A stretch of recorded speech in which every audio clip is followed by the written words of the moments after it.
What starts as a fake engagement to save their futures turns into the one thing they never planned for: each other. Maya Bennett needs to fix a scandal she didn't start. Julian Carter needs a fiancé to unlock his inheritance. The solution? A perfectly staged engagement, complete with rules, boundaries, and an expiration date. But the longer they play the part, the blurrier the line between fake and real becomes. As the cameras close in and secrets start to unravel, one question remains. What happens when pretending to be in love feels more honest than anything they've ever known? Hello family, welcome to Storytime with Imzi. Please subscribe and like, it means the world to us. Also share this video to your friends and loved ones, and turn on post notifications so you don't miss future videos from us. Thank you as you do so. Sit back and relax as we dive into the story. Maya Bennett didn't hear the accusation. Not at first. She was too busy trying to fix the font alignment on a client deck when Valerie from HR leaned into her cubicle and whispered, "Mr. Kingsley wants to see you." Now. Her stomach dropped. No one ever wanted to see you at 10 a.m. on a Wednesday. Not unless you were being promoted or fired. Maya hadn't been promoted in 3 years. Kingsley's office smelled like leather and disappointment. He didn't offer her a seat. "There's talk," he said, flipping through a manila folder with her name sharpened on the tab, "that your recent meetings with the Lexington account have been personal." Maya blinked. Personal? Dinner? Drinks? Hands? She stared. "I wasn't dating him." Kingsley finally looked up. "You know our policy. Even a rumor can ruin our neutrality. If the board decides you've compromised that." "I haven't," she said sharply.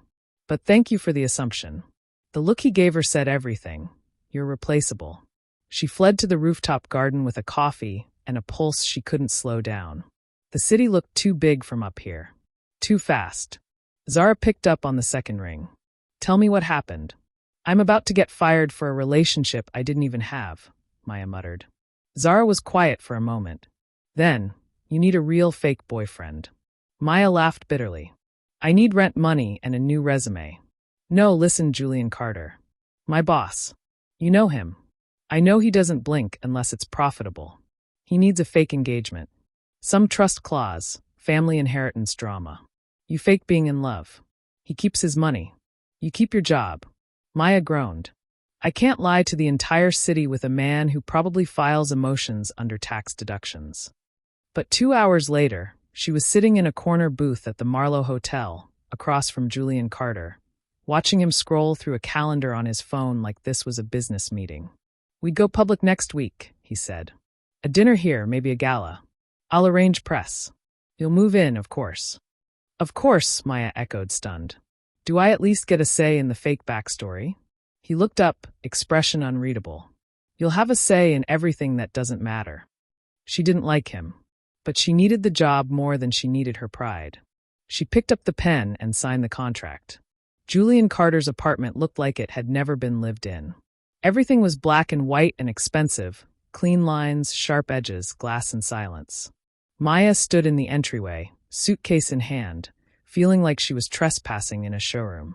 "You'll take the guest room," Julian said, appearing behind her in his usual three-piece indifference. "Unless you snore. In which case, we'll have to renegotiate." Maya didn't smile. She followed him inside. The guest room was bigger than her entire old apartment. Windows framed the skyline like artwork. She dropped her bag on the bed and turned to find Julian leaning against the doorframe, arms crossed. "We need rules," he said. She raised a brow. "Thought that's what the contract was for." He stepped into the room. "Rules for us. Boundaries." Maya nodded slowly. "Okay. Rule 1. No touching unless we're being watched. Rule 2. Separate rooms," he said. "No exceptions. Rule 3. We keep the story straight. How we met, the proposal, everything." Julian hesitated, then added, "And Rule 4. No feelings. This is not a romance. This is strategy." Maya crossed her arms. "Good. Feelings are messy. You'd probably try to schedule them." He didn't laugh, but his eyes flicked to her mouth, just for a second. The engagement launched quietly. A tasteful photo on Zara's Instagram, a soft focus shot of Julian slipping a ring onto Maya's finger in front of the fireplace. He bought the ring himself, an icy sapphire, probably worth more than her student loans. The caption read, he asked. She said yes. 3 hours later, Maya's inbox exploded. People she hadn't spoken to in years were suddenly offering congratulations. Her mother called twice. Zara texted in all caps, "Your internet royalty." She didn't reply. Their first official appearance was a dinner with Julian's family. The Carter townhouse loomed like something from a Gothic novel, too pristine to feel like a home. Maya stepped inside and instantly regretted not drinking beforehand. Julian's mother, Margot, greeted her with the warmth of a chandelier. "You're prettier than I expected," she said. Maya smiled sweetly. "So are you." Dinner was torture in pearls. Questions about her background, thinly veiled comments about marrying up, and a casual mention of Julian's ex. Julian, to his credit, kept his hand on her knee under the table. He said little, but every time Margot leaned too close, his thumb brushed against Maya's skin like a warning. "I've got you." After dessert, Margot finally leaned back and said, "We'll see if this lasts." Maya met her gaze. "Oh, it will. Whether you like it or not." Julian didn't speak as they left the townhouse, but in the car he looked at her and said, "You didn't flinch." She smirked. "I don't flinch. I work in corporate." He looked at her for a beat longer than he needed to. And for the first time, Maya wondered if he was starting to see her as more than a business deal. They were only supposed to be believable, not iconic. But the internet had other plans. The photo went viral 2 days after their first gala together. Julian in a tailored tux, Maya in deep emerald silk, laughing at something he whispered just before the flash went off. It was effortless, beautiful, dangerous. By morning, they were trending. Hashtag Carter and Bennett. Hashtag engaged and unbothered. Hashtag rich people in love. Zara texted, "You two just became America's new favorite lie." Maya scrolled through hundreds of comments in silence. Some were sweet, others suspicious. One stuck out. "They look too perfect. No one's that in sync unless they're faking it." She shut off her phone. Their days blurred into a whirlwind of curated events and crafted affection. Dinners, ribbon cuttings, a photo shoot for Engaged magazine. Julian's hand settled on her waist so easily now, she almost forgot it didn't mean anything. Almost. But at home, in the cold quiet of the apartment, that space between them lingered. She'd ask about his day. He'd answer in clipped phrases. Sometimes he wouldn't answer at all. Then came Levi. He was the photographer at a rooftop fundraiser. Tousled curls, easy smile, sleeves rolled like he never cared too much, and yet always noticed everything. He called her radiant, told her she looked like she was trying too hard not to vanish. Julian didn't like him. The moment he saw Levi handing Maya a second glass of wine, Julian's hand found her lower back again, this time possessive. "I'm fine," she said, tilting her head at him. He murmured through a tight jaw, "Then stop acting like you're single." She pulled away. "Maybe I wouldn't," she said, "if you ever acted like we were together when no one was watching." He stared at her and said nothing. That night they didn't speak. He worked late. She slept alone. And Maya realized something terrifying. The performance had become real, for her. And she had no idea if it ever had for him. It started with the silence. Not the kind born of comfort, but the kind that buzzed beneath your skin.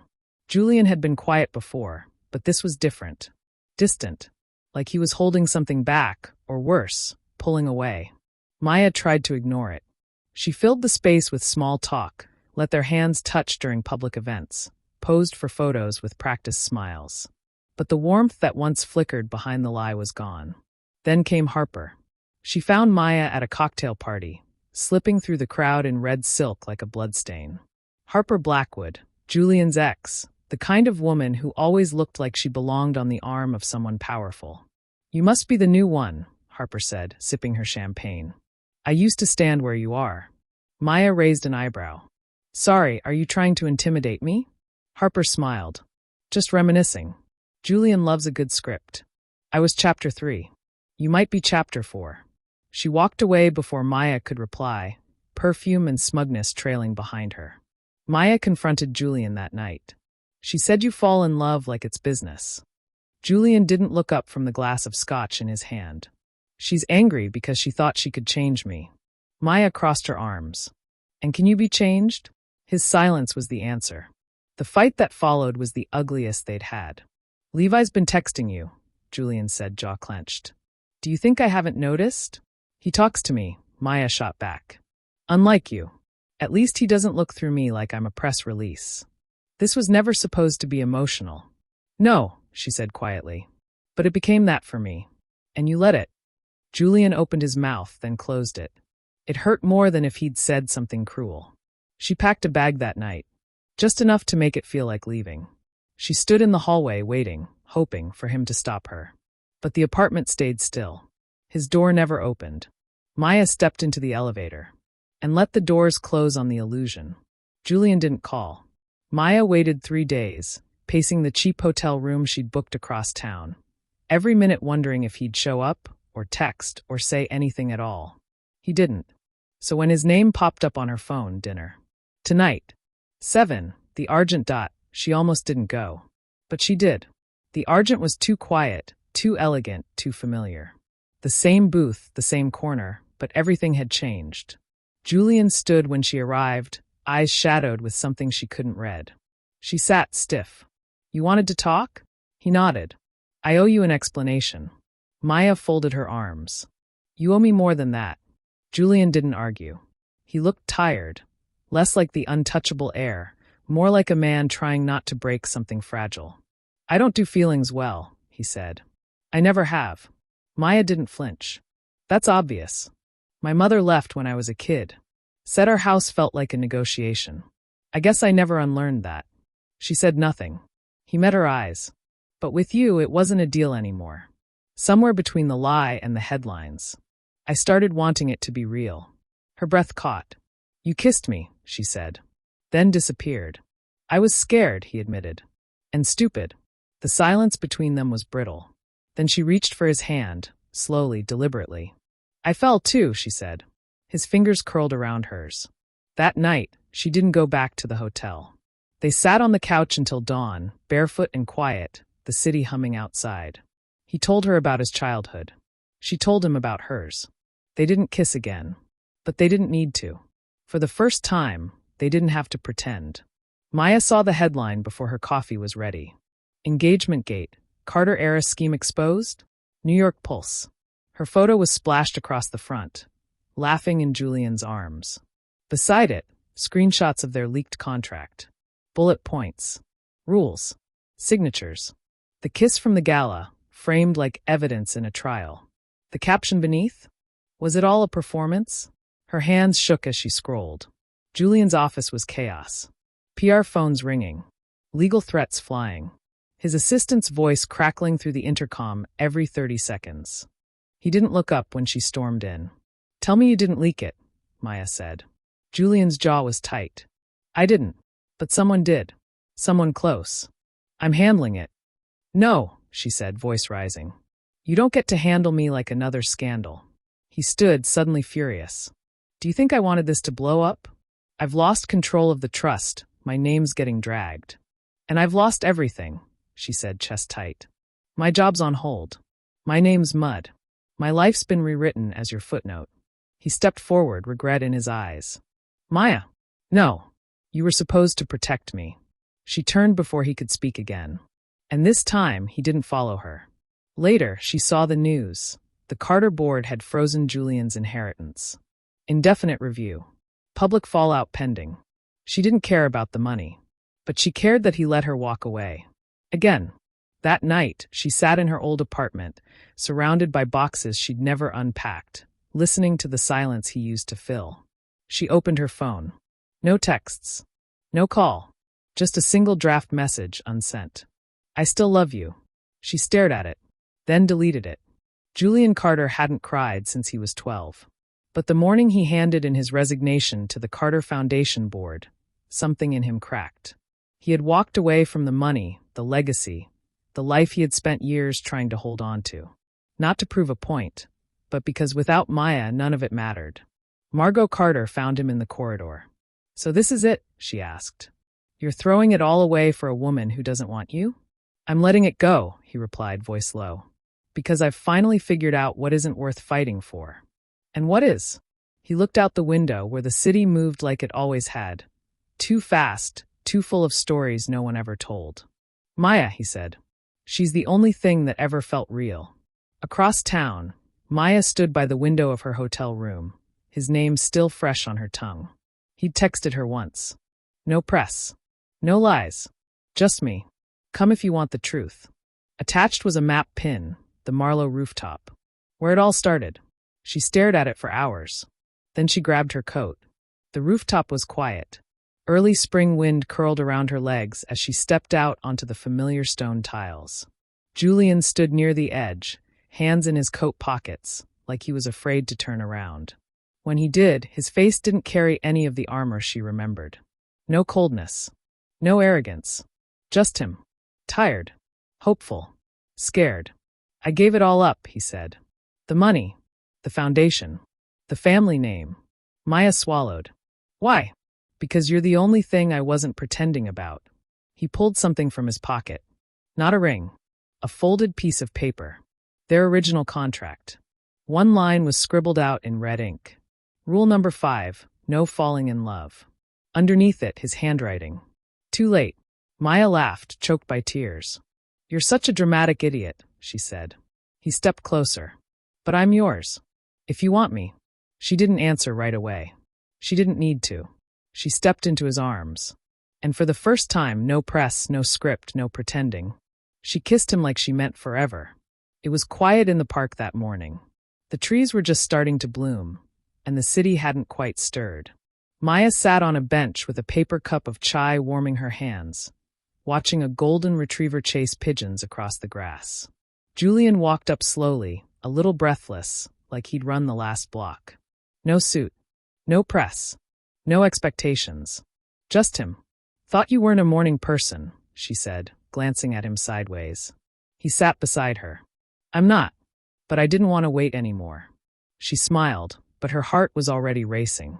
Julian reached into his coat pocket. No velvet box. Just a ring.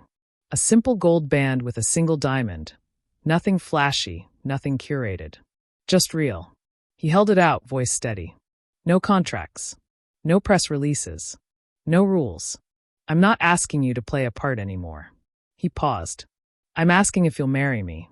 For real this time. Maya stared at him. This man who had once seen love as a liability. Who had turned a lie into something that broke them, then remade them. Her voice was quiet.